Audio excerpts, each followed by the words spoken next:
Thank you, Madam President. There is no doubt that Lebanon is an extremely volatile country, riddled with sectarian tensions and foreign interventions.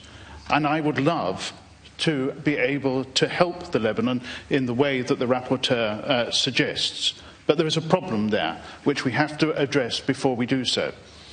The reason for this is that the election of the president has moved us on very little.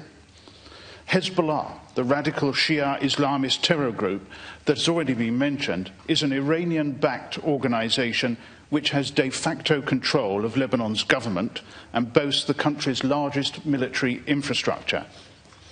A discussion of the help which can be given to Lebanon needs to take this into context.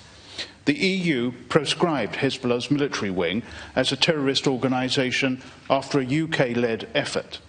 The US, Canada, Australia, the Netherlands and Israel designate the entirety of Hezbollah as a terrorist organisation. In March 2016, even the Arab League announced that they consider Hezbollah a terrorist organisation. Hezbollah has more than doubled its fighting capacity since the 2006 war and currently has an estimated 45,000 fighters, many of which have extensive battle experience from their time in Syria. The organisation is deeply engaged in supporting President Assad's regime in Syria, providing thousands of fighters since the civil war began in 2011, of which up to 2,000 have been reportedly killed and 5,000 wounded. It is therefore one of the organisations that is responsible for creating the refugee crisis in the very first place.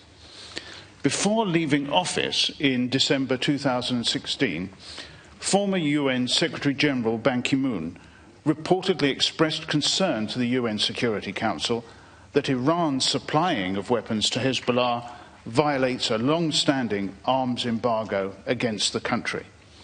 So it is in this context that we need to review the conclusions of the report we are discussing here. I think the report is right to say that the problems in Lebanon will not be completely solved if Syria is not fixed. The report also brings out the involvement of both Iran and Saudi Arabia in Lebanon. So the question is, how can the Council of Europe be involved in a country like this without giving comfort to a terrorist organisation or by providing resources which will not be appropriated and misused? I think the report is silent on this. I can understand the wish of the rapporteur to concentrate on the problems which the presence of so many refugees have created.